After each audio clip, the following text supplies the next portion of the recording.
Bütün videolarda sesini duyduğunuz o ünlü karakter. Bugünün konusu ekonomik özgürlük ve bunu sağlamak için nasıl ve neler yapmanız gerektiğini. Bu video içerisinde anlatacaklarım belki sizin hayatınızı değiştirecek. Amacım size olduğunuz yerden olmak istediğiniz insana nasıl ulaşabileceğinizi, para kazanmak için sürekli çalıştığınız sistemde neden hiçbir zaman para kazanamadığınızın gerçeğini anlamanızı istiyorum. Bu videoda bunları nasıl yapacağınızı, hayatınızı nasıl köklü anlamda değiştirmeniz gerektiğini anlatacağım.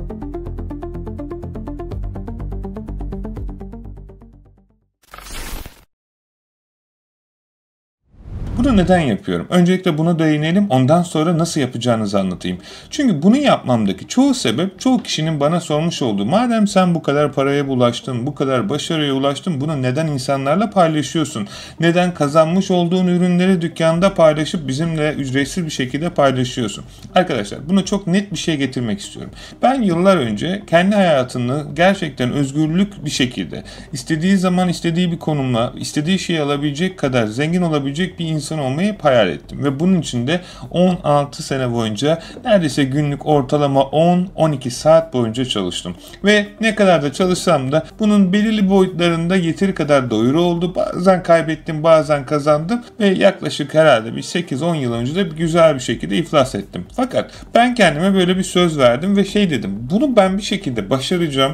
Nasıl yapacağımı bilmiyorum ama başardıktan sonra bunu bütün insanlara göstereceğim. Çünkü eğer ben bunu kendi başımda başarabilirsem bütün insanlara bunu gösterebilir ve onların da benim o yaşamış olduğum o sıkıntılı ve stresli süreci yaşamasını engelleyebilirim. Peki bunu niye yapıyorum? Çünkü o zaman bir çıkış yolu arıyordum ve aramış olduğum çıkış yolunda nasıl eğer olur da ben bir şekilde bu şeyden çıkarsam, bunu dua aracılığıyla yapıyordum. Herkes bunu göstermek istediğimi niyet etmiştim ve bu benim o yüzden insanlarla paylaşmak istediğim bir şey ama şunu anlamamız gerekiyor. Bunun herkesin başaramayacağını biliyorum. Çünkü şunu anlamamız gerekiyor. Hayatta zengin, fakir, başarılı, başarısız ya da istediği şeyde yerlerde olup istediği yerlerde olamayan insanları ayıran tek bir özellik var. Bunu istemeyen ya da başaramayacağına inanan insanların bahaneleri var. Yapmak isteyen, zengin olan insanların da bahanelerinden büyük sebepleri var. Bunu çok ufak bir şekilde arayalım ve ne olduğunu anlayalım. Şimdi örnek veriyorum. Bir anneden bahsedelim. Şimdi bir anneye bir şeyi nasıl yapamayacağını anlatamazsınız. Örnek veriyorum. E-ticarette para kazanmaya ihtiyacı varsa, çocuğuna bakması gerekiyorsa bu anne bunu her türlü başarır. Çünkü bahanesinden büyük sebepleri var. Çocuğuna bakması gerekiyor, daha iyi bir hayat sunması gerekiyor. Bu zorunluluk değil ama şimdi bu anne evlat sevgisine burada çok detayına girmek istemiyorum ama az çok beni bir ebeveyn yani anne olması da gerekmiyor. Bir babanın aynı şekilde aradaki farkı anlamıyor. Çünkü başarmak için benim buram ağrıyor, benim zamanım yok ona, onu araştıramam gibi bahaneler olmayacak. Ama genellikle bir şeyi yapmak isteyip sadece kısa yoldan para kazanmak isteyen insanların ben işte eBay'e bir tane ürün koydum $50 kazandım, şimdi boş ver o kadar. İşte hesabım kazandı, şu oldu bu insanların da bahaneleri var. İşte bu insanlar hayatın hiçbir alanında genellikle başarılı olamazlar. Çünkü kendi hayatını yaşamayı tercih etmiyor. Başkasının hayallerini yaşayarak sadece ona sunulmuş bu dünya düzeninde yaşamayı tercih ediyor ve bu bence çok anlaşılır ya da saygı duyulur bir şey. Çünkü uğraşmak istemiyor. Ona verilen bir iş var. Sabah 10'da gidecek, akşam 9'da çıkacak. Konfor alanından çıkmasına gerek yok. Bak sadece verilen işleri yapacak. Ondan sonraki süre içerisinde işten eve, evden işe gidip o geri kalan zamanda da hayatına yaşamak istediği şeyleri katarak yaşayacak. O yüzden buradaki senaryoda bu ikisi de bir tercihtir ve iki tercihin de farklı sonuçları vardır. Birinci tercihte başkasının hayalleri için çalışırsanız ömrünüzün sonuna kadar çalışacak, hiçbir zaman zengin olamayacak ama genel olarak yaşayabilecek ve belirli bir borçlarla içerisinde hayatınızı idame ettirecek bir hayat yaşayacaksınız. Ve ortalama bir insan kadar yaşarsanız da 65 yaşlarında emekli olacak ve emekli olduktan sonra çalışmadan belirli bir ücret karşılığında hayatınızı idame edeceksiniz. Bu bir tercihtir. Bu arada bunu yapmak yani illa sadece böyle bir para kazanmak istiyorsanız farklı ülkelere gidip örnek veriyorum İngiltere'de çalışmadığınız takdirde işsizlik maaşı bile şimdiden alabiliyorsunuz. Yani bunu 65 yaşınıza kadar beklemenize de gerek yok. Tabii bunun arka tarafında farklı prosedürler var ama anlatmaya çalıştığım şey illa bunu yapmak için sadece çalışmak istemiyorsanız bunu çok rahat bir şekilde bu yaşlarda da yapabilirsiniz. Yaşınızı bilmiyorum. Evet, gelelim ikinci senaryoya. Başarmak için bahanesi olmayan, bahanesi varsa da bahanelerinden daha güçlü sebepleri olan insanlara. Bakın, ben 3 milyondan fazla insana e-ticaret alanında çeşitli platformlarda gerek eBay, Amazon, Shopify ve diğer Etsy gibi platformlarda eğitim verdim. Ben de uzun süreden beri, neredeyse 16 seneye varan bir süreçte bu platformlarda satıcıyım ve gerçekten hayalini kurduğum paraları çok hızlı bir şekilde kazanabilmeyi öğrendikten sonra bunu insanlarla paylaştım ve bunu insanlarla paylaştıktan sonra sırf geçen sene herhalde 100'ün üstünde milyon kazanan öğrenci potansiyeline ulaştım. Çünkü bunun bir formülü var ve bu formülü hayatınız boyunca gece gündüz araştırdığınız takdirde bulursunuz. Bunu bir kek tarifi gibi düşünün. Kek tarifini herkes kek yapar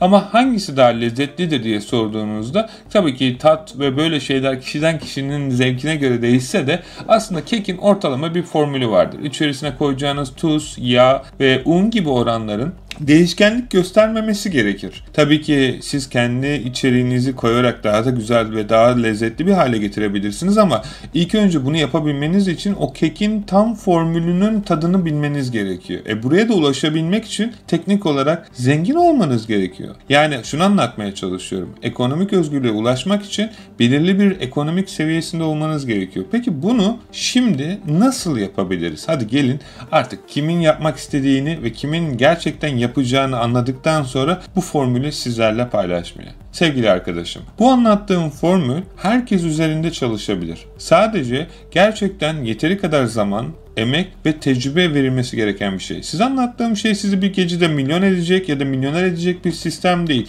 Milyoner olabilirsiniz bu sistemden ama bir gecede ya da size anlattığım bu videonun sonunda hemen lak diye sahip olabileceğiniz bir şey değil. Bunu anlamamız lazım. Gerçekten ticaret böyle değil. Biliyorum YouTube'da ya da sosyal medyalarda yüzlerce böyle örnek gördünüz. Fakat ne yazık ki arka tarafta bu servisleri size tanıtan insanları da ben genellikle çoğunu eğittiğim için böyle olmadığını biliyorum ve onlar da biliyor, emin olun. Fakat sizlere bunu bu şekilde bir hapmış gibi bir gecede kullanıp onu bir anda hop diye farklı bir insan olacakmışsın gibi anlatılsa da böyle değil. Ama ben size shortcut yani kısa yollarını ve en hızlı şekilde oraya nasıl ulaşacağınızı anlatabilirim. Şimdi ilk önce şunu anlamamız gerekiyor. Neden bu işi yapıyoruz? Yani neden zengin olmak istiyoruz? Bunun sorusunun cevabı çok önemli. Bakın, neden zengin olacağınızı bilmiyorsanız nasıl zengin olacağını hiçbir zaman bilemezsiniz. Eğer zengin olmanızın arka tarafındaki sebepler gerçekten sisteme yönelikse süreç çok hızlı bir şekilde çalışır. Eğer sadece bireysel ve egonuz içinse süreç biraz zaman alabilir. İkisinde de milyoner olabilirsiniz ama sebepler çok önemli. Neden kısmındaki cevap aslında şu. Örnek veriyorum, ben zengin olduğumda ben insanlara yardım edeceğim. Dünya barışını sağlayacağım. Bunlar gerçekçi değil. Gerçekçi olalım. Gerçekten ne yapmak istiyorsunuz? Ailenize yardımcı olmak, ev almak, araba almak ya da arka tarafında sizi tutan şeyler ne? Çünkü bunlar sizi daha uzağa hızlı bir şekilde ulaşmanızı sağlayacak sebeplerdir. Sabah kalktığınızda bu yaşadığınız hayatın bir sebebi olmalı ve bu şey için kalkmanız gerekiyor. Bu bir mutluluktur bu arada ve kendinizi çok coşkun ve iyi hissedersiniz. Çünkü her gün o amacı biraz daha yaklaştığınızı gördüğünüzde başarısınızın nasıl arttığını görürsünüz. Bakın, ben milyoner olmak istediğimde hep böyle rakamlara yazardım. Ne zaman ki oraya yaklaştım, şunu fark ettim. Ben yolculuktan zevk alıyormuşum. Yani oradaki ulaşacağım rakamdan değil ve en sonunda ben ne zaman ki yolculuğa odaklandım o rakamın ne zaman geçtiğimi bile hatırlamıyorum. Çünkü tekrar şunu söylemeye çalışıyorum. İnsanların paraya odaklanması insanları sadece bir şeye odaklandığı için nereye nasıl gideceğini anlamasına engel oluyor. Şimdi sistem şu şekilde çalışıyor. Dünyada bize öğretilen sistemde zengin olmak istiyorsanız kesinlikle ve kesinlikle yüzyıllar öncesindeki yaşamış insanlara bakın. Çağın her zaman ekonomik olarak özgür olmuş insanları kendi ticaretini yapıyor. Herkes kendi ticaretini yapmalı mı? Bana göre kesinlikle hayır. Çünkü herkesin en başta özellikle dediğim gibi bu şeyi anlatmamdaki sebep, eğer siz bu konfor alanındaki insanlardaysanız kesinlikle bence e-ticarete girmemelisiniz. Çünkü paranızı, zamanınızı, belki de umutlarınızı kaybedeceksiniz. Çünkü başarısız olacağınız buradaki girişattaki kafa yapınızdan belli. E-ticaret herkesin anlattığı gibi kolay değil. Ta ki formülü öğrenene kadar. Bu formülün içerisinde çok farklı bir insan olmanız gerekiyor. Hayata bakış açınız, insanlara kattığınız değer, solution yani problem çözebilme yeteneği, takım yönetebilme yeteneği, ayrıyeten insanlarla, bence en önemlisi bana göre insanlarla konuşabilme yeteneği. Her insanla konuşabilmeniz gerekiyor ne yazık ki bu süre zarfı içerisinde ve onlarla nasıl konuşabileceğinizi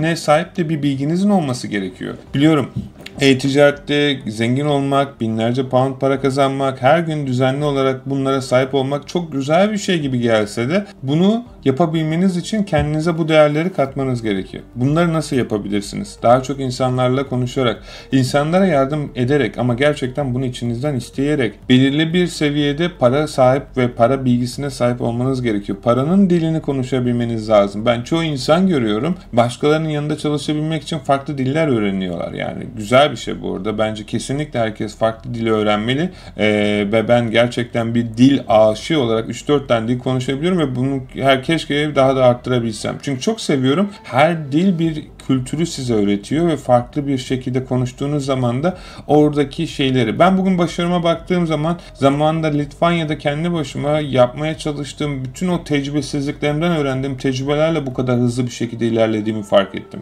Yani şunu demiyorum. Sizin de Litvanya'ya gitmenize gerek yok ama bir iş yapıyorsunuz, bilmediğiniz bir markette sıfırdan çıktığınızda ya da Türkiye'de kendi başınıza bu kadar iş yaptığınızda yurt dışına geldiğinizde böyle ultra güçlü oluyorsunuz. Peki gelelim asıl olaya. Nasıl zengin olacağız? Öncelikle şunu anlamamız lazım. Harekete geçmediğiniz sürece yaptığınız hiçbir şeyin bir anlamı yok. Bu kesinlikle önemli olan bir şey. Yani bir şeyi denemek size en fazla belirli bir şey kaybettirirken bir şeyi denememek hayatınız boyunca kafanızda kalacak bir soru işaretinin sebebi olacaktır. Örnek veriyorum, ben çoğu insanın hesabını yönetiyorum ve yönetmeye başladığımızda genellikle hep bunun bir yatırım olduğunu ve yatırım olduğunu bildikleri için de bu ticarete girerken evet akın ben bir örnek veriyorum 5.000 pound'u buraya olsa da olmasa da yatırdım ve deneyeceğim diyor. Bu insan kazanacak. Yani ben garanti vermesem de kendi yerdiğim sistemde bu insan kazanacak. Benli ya da bensiz, sebebini söylüyorum. Çünkü bu insan bunu göze alarak harekete geçiyor. Arka tarafta sadece bir yazılıma ya da bir eğitime böyle 10 pound 20 pound vermekten kaçınan bir insanla 5.000 pound verip de ya da bir yerden o ikisi de aynı seviyede. İkisi de örnek veriyorum bankadan borç alarak bu işe giriyor. Yani ikisinde birinin parası var birinin yok demiyorum. Hayır. Çünkü artık kaybedecek bir şey yok ve bu noktada olan bir insan diyor ki ben 5.000 liraya bir yerden biriktirdim ve bununla gireceğim. Olursa da olmasa da bunu denemek istiyorum. Çünkü yapabileceğime inanıyorum. Diğer insan ve arka tarafta ya ben eğitime para vermem. Ya 20 pound işte 10 pound ki dediği parayı örnek veriyorum. Günlük kötü alışkanlıkları çok rahat harcayabiliyor bu diyen insanların çoğu ne yazık ki. Ama İşte iş kendi hayallerine yatırmaya gelince orada işte yol ayrılıyor. Ve gerçekçi olalım, ben bu ticarete para yatırıp da para kaybedeni çok az görmüşümdür. Bu para kaybetme muhabbeti de şu boyuttadır. Parayı yatırdı ama istediği kadar para kazanamadı. Ama öteki tarafta 20 pound, 30 pound ya da ne bileyim ufak bir rakam, burada önemli olan rakam değil aslında, ticaretine yani kendi hayallerine yatırmaktan çekinen insanlar ne yazık ki hayatının belki sonuna kadar başkasının hayalleri için çalışıyor ki aslında en büyük ödediği bedel onun orada verdiği zaman. Hayalleri için, sevdiklerinden ayrı, inandıklarından ayrı. Baksanıza, düşünsenize bir.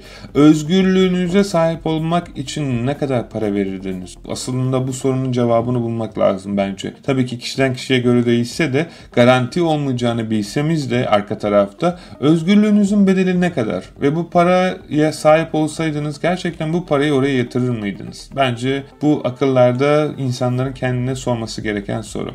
Çünkü örnek veriyorum, e-ticarete girdiğinizde ve bu yapay zekayla gerek bizim gerek sistemde başka çalıştığınız iş modelleri olabilir. Affiliate marketing, Amazon'daki bir iş modeli, Shopify'daki bir entegre edilmiş bir dükkan ya da arka tarafta farklı yapay zekayla chatbotları ya da ne bileyim agency otomasyonları gibi yüzlerce YouTube otomasyonu gibi. Bu ticarete girmek için ne kadar para verirdiniz? Sorusunun yanına aslında sorulması gereken soru, ben şu iş modeline inanıyorum ve beni bir şekilde ekonomik özgürlüğüme ulaştıracağına inanıyorum ve ben eğer bu sistemde aylık 1000 pound para kazanırsam otomatik olarak ekonomik olarak özgür olurum. Örnek veriyorum, benim giderim şu kadar para ve bu para bana geldiği zaman ben ekonomik olarak özgür olurum. Peki ben bu ekonomik özgürlüğümü ömrümün sonuna kadar satın almak için ne kadar para vermeye odaklıyım?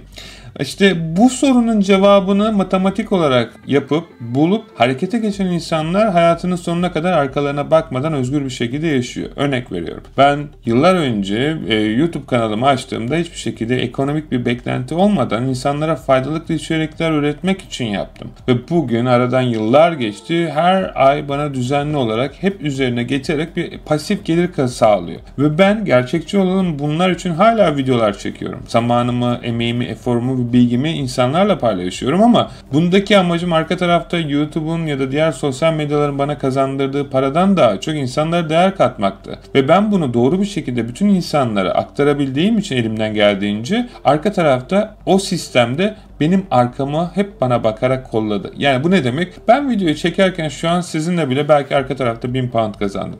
Onu demeye çalışıyorum. Yani bunun için artık bir kaybım yok. Ama yıllar önce böyle miydi? Hayır. Tabii ki yıllar önce bu işe girdiğimde arka tarafta yazılımlara, arka tarafta eğitimlere, arka tarafta kurslara, seminerlere, kitaplara ve diğer kendimin bilebileceğini düşünüp deneyip yaptığım hatalardan, insanlardan danışmanlık alarak ekstra ödediğim şeylerin hesabını katarak buralara geldim ve keşke öyle yapmasaymışım çünkü çok daha kolay bir yolu varmış. Zaten orada olan bir insan bana bu süreci çok rahat bir şekilde gösterebilirmiş. Peki, şimdi tercihi size bırakıyorum. Özgürlüğünüz için ne kadar ödersiniz? Yorumlarda bunu yazarsanız ben de elimden geldiğince o bütçeye uygun size iş modelleri önerebilirim. En azından neyi, nereden, nasıl başlayacağınıza ufak bir şey de olsa bilgi sahibi olmuş olursunuz. Peki, ekonomik özgürlüğümüze nasıl sahip oluruz? Ekonomik özgürlüğünüze sahip olmak için gerçekçi olalım, kendi işinizi kurmanız gerekiyor. Ya da kurulmuş olan bir işin sponsorluğunu yapmanız gerekiyor. Sponsorluktan daha kastım aslında reklamını yapmanız gerekiyor. Nasıl? Affiliate marketingde. Affiliate marketingde insanlar milyonlar kazanıyor aylık. Dropshipping'de milyonlar kazanıyor aylık. Herkes mi? Hayır. Ne yazık ki bunun %80'i kaybediyor. %20'si kazanıyor.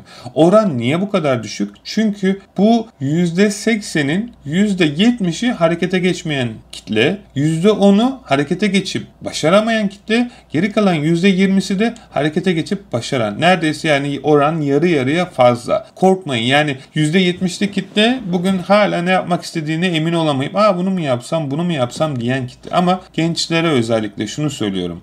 Eğer bugün evli değilseniz ya da birisine bakma zorunluluğunda değilseniz ekonomik olarak arka tarafta sizi bağlayan bir şey yoksa işte örnek veriyorum şimdi evli olunca çocuğunuz olunca bu kararları vermek biraz zor oluyor. Gerçekçi olalım. Çünkü yaptığınız her şeyi artık bir kişi olarak değil bireyler arttıkça o bireylerin sorumluluğu da sizde ise buna göre yapıyorsunuz ve hareket bağınız biraz kısılıyor. Ama bugün eğer bu şartlarda örnek veriyorum üniversite okuyorsunuz arka tarafta sizi kaybedecek bir şeyiniz yoksa şu anlamda yani sizi bağlayan arka tarafta kesinlikle deneyin. Bakın çok altını çizerek söylüyorum sizi durduran bir şey yoksa harekete geçin. Aksi takdirde eğer bunu bugün yapmazsanız yarın harekete geçmiş insanlar sizi kendi sistemine alacak ve ömrünüzün sonuna kadar onların sisteminde çalışmak durumunda kalacaksınız. O yüzden yani o çukur gelecek ilerleyen zamanlarda karşınıza. O çukurda sistem işte. Eğer o sisteme daha henüz girmediyseniz ben kendi çocuğum bile bugün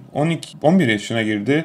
YouTube'dan para kazanıyor. Yani e-ticaret dükkanı var bir tane eBay. Ben açtım. Ben ödemesini alıyorum. Oradan para kazanıyor. Çünkü niye? Ben bunu yapmamdaki sebep bu çocuk eğer normal bir birey olarak büyürse 16-17 yaşına geldiğinde başkasının hayalleri için çalışmak zorunda kalacak. Niye? Çünkü para kazanması gerektiği ona aşılanacak. Ve bunun için de bir şeyler yapmaya başlayacak ve bir hayat yolculuğu başlayacak. Ben bunu istemediğim için ve hayatını istediği şekilde yaşayabilmesi için ona bu yaşta ben babası olarak ben bildiğim bilgiyi ona aktardım. Size de aktardığım gibi aynı şekilde onun sistemini kurdum ve onun için şu an arka tarafta sistem çalışıyor.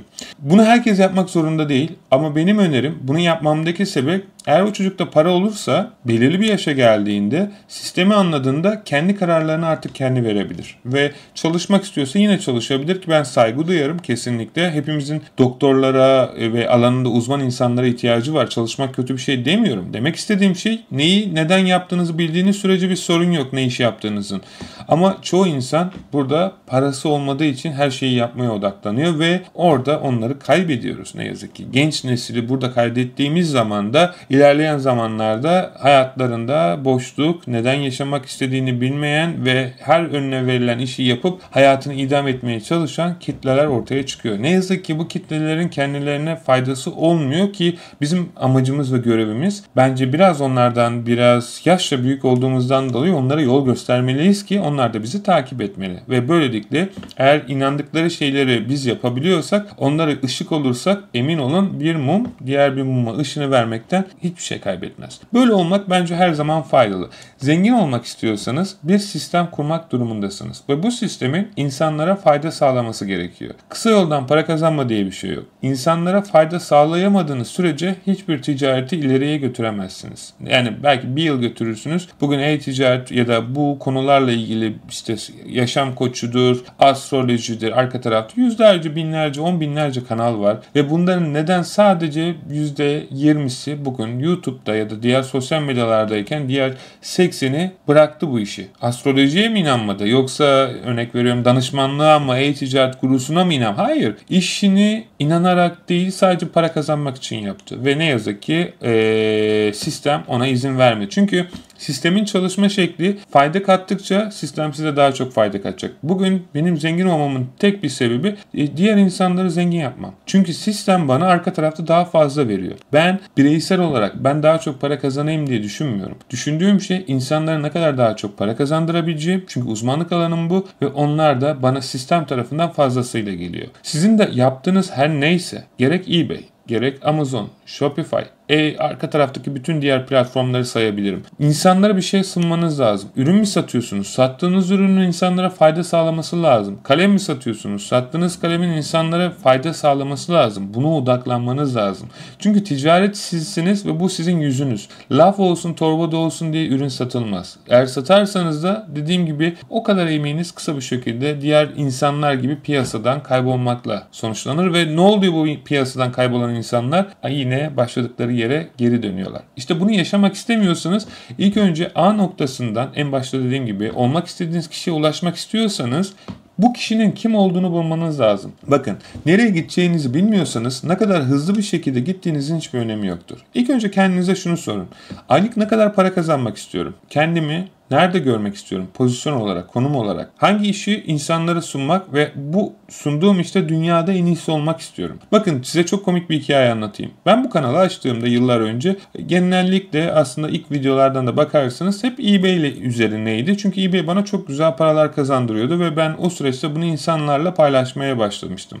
Bu yaklaşık 5 yıl önce ya da 6 yıl önce başlatmış olduğum YouTube kanalı. Ben bunu anlattığım zaman da herhalde belki 10 belki 20 tane YouTube'da takipçim vardı. Rakamlar benim için önemli değil ama anlatmak istediğim noktaya gelirseniz gerçekten siz de çok faydalı şeyler yaşayacağınıza inanıyorum.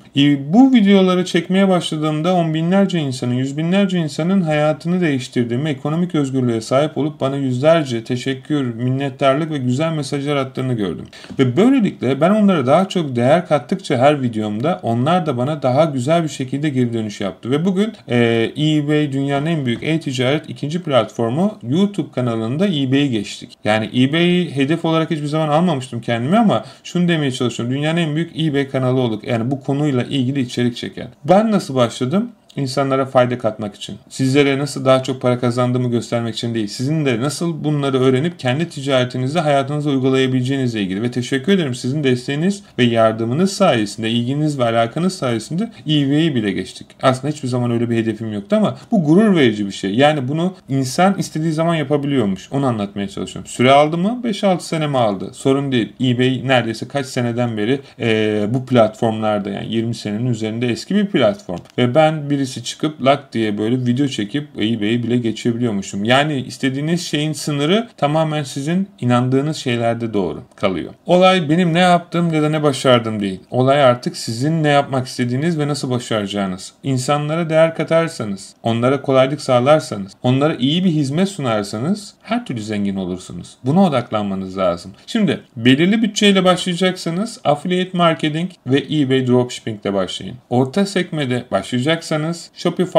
ve Etsy ile başlayın. Ticaretinizi bayağı da büyütmek istiyorsanız da Amazon'la ve diğer iş modelleriyle SaaS, agency ya da yapay zeka destekli yazılım şirketleriyle devam eder. 3 ana segmentte sizi zengin edebilir. Bu arada en çok verdiğiniz para sizi zengin edecek diye bir şey yok. Hatta en çok verdiğiniz çoğu zaman en büyük risk faktörü olan şeydir. Ki bunlarda donanım, tecrübe ve arka tarafta gerçekten de paranın dilini bilmeniz gerekiyor. Yönetim ve diğer skill'lere de sahip olmanız gerekiyor. Yani tecrübelere de. Orta segmede biraz bilgi, biraz web tasarım bilgisi ve arka tarafta da süreç yönetimini bilmeniz gerekiyor. Ve yine de aynı şekilde dediğim gibi size milyon kazandırabilir. İlk başladığım affiliate sistemi ya da eBay dropshipping sisteminde yine milyon kazanabilirsiniz. Ama en az para verip en hızlı şekilde büyüyebileceğiniz iş modellerinden bir tanesidir. Hatta bence ikisi de en hızlı şekilde ilerleyebileceğiniz. Rakamlar arttıkça para kazanmanız artacaktır. Bu gerçekçi. Para böyle çalışıyor çünkü. Parası olan insanlar niye daha çok zengin olduğunu az çok anlamışsınızdır. Ama şunu anlamanızı istiyorum. Bu 3 mod dediğim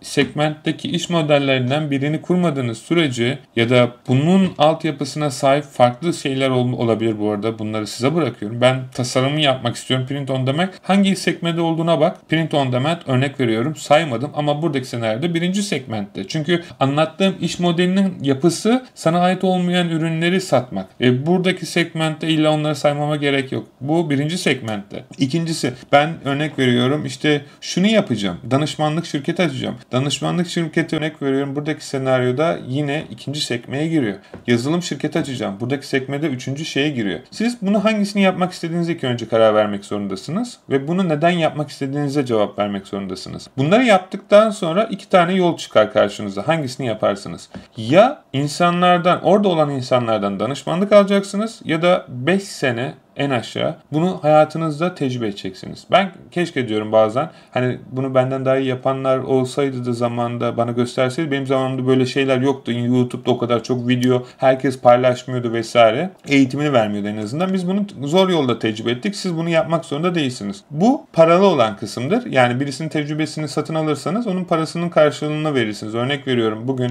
Elon Musk'la görüşmek istiyorsunuz ve danışmanlık almak istiyorsunuz. Vermiyor ama varsayalım ya da ne bileyim Mr. Beast'le görüşmek istiyorsunuz. YouTube kanalınızı var büyütmek istiyorsunuz. Bunun ücretini ödemek zorundasınız. Çünkü eğer orada olmak istiyorsanız oraya gitmiş bir insanın bilgisini satın alıyorsunuz. Üniversitelere gidiyorsunuz. Öğretmenlerinizin bilgisini alıyorsunuz. Farklı yerlere gidiyorsunuz. İngilizce eğitimlerine, İngilizce hocasının dilinin eğitimini alıyorsunuz ve onun karşı. Bu hayat böyledir. Siz de zaten eğer bugün başkasının yanında çalışıyorsunuz ya ben niye onlara para vereyim diyorsanız o zaman çalıştığınız şirketler size niye para veriyor? Siz de bedava çalışın. Değil mi? Bu kafa yapısıyla. Yanlış olduğunu anlayabiliyorsunuz. Çünkü her emeğin bir karşılığı vardır ve bunu vermeden yaparsanız da verdiğiniz işin de değerini göremezsiniz. Ben ücretsiz on binlerce insana eğitim verdim ve çoğu başarısız oldu. Ve arka tarafta bu eğitimin içerisine biraz içerik koyup fiyatlandırmasıyla yaptığım zaman bütün hepsi videoları sonuna kadar izledi. Çünkü niye? Oraya emek ve değer verdi ve emek ve değer olarak da karşılığını aldı. O yüzden size tecrübem. Eğer hayatınız boyunca özgür olmak istiyorsanız siz yokken bile sizin adınıza çalışacak sistemler oluşturun. Dükkan açabilirsiniz, orada olmanız gerekiyor. İşletme kurabilirsiniz, orada fiziki olarak olmanız gerekiyor. Ne yaparsanız yapın, ne kadar çok para kazandığınızın bir önemi yok burada. Siz özgür olamadığınız sürece, kafanıza göre istediğiniz yerde olamadığınız sürece ne kadar para kazandığınızın çok bir önemi olmadığını anlayacaksınız. Çünkü ben de oralardan geldim geçtim.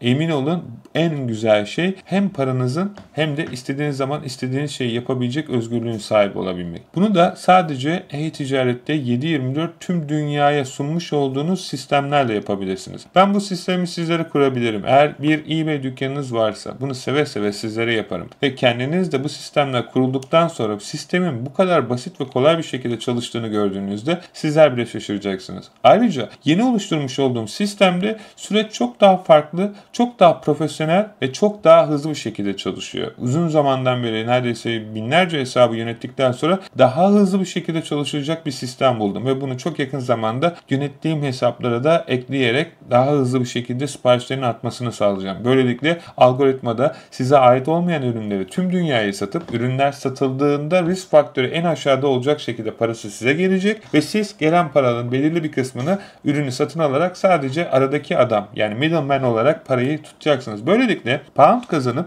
dünyanın neresinde yaşıyorsanız çok çok rahat bir şekilde Türkiye parasına çevirdiğinizdeki çok ciddi bir rakama geliyor. Yani günlük 15, 20, 50 pound bile ufacık rakamlardan bahsetsem de kazandığınızda arka tarafta Türkiye'de bu 1000, 2000, 5000 gibi Türk liralarına gelecek. Yani şunu anlatmaya çalışıyorum sisteme. Sizin adınıza 7/24 her gün platformlar ve sistemler olduğu sürece çalışacak ve sizin sisteminizi 5 kişi çalışsa bile gece gündüz yapamayacağı kadar hızlı bir yapay zeka oluşturduk ve bu sistem sizin için çalışacak. Katılmak isteyenler yorumda eBay Dropshipping yazsın. Ben de vermiş olduğum linkten bu sisteme katılmalarını sağlayayım. Yok, sen galiba bana bir şey satacaksın. Anladığım kadarıyla bu kadar güzel anlattığın iyi, hoş da sonunda yine bir satışla bitirdin. Ben ücretsiz olarak yapamaz mıyım? Güzel kardeşim diyorsan tabii ki seve seve yapabilirsin. En başta dediğim gibi 2, 3, 5 yılını vereceksin, öğreneceksin, tecrübe edeceksin. Bunu da sana seve seve ücretsiz vereceğim. Yorumlarda affiliate marketing yazarsan da sana eBay Dropshipping eğitimini ücretsiz olarak vereceğim. Kendi başına yaptığında ne kadar daha çok para ödeyeceğini göreceksin.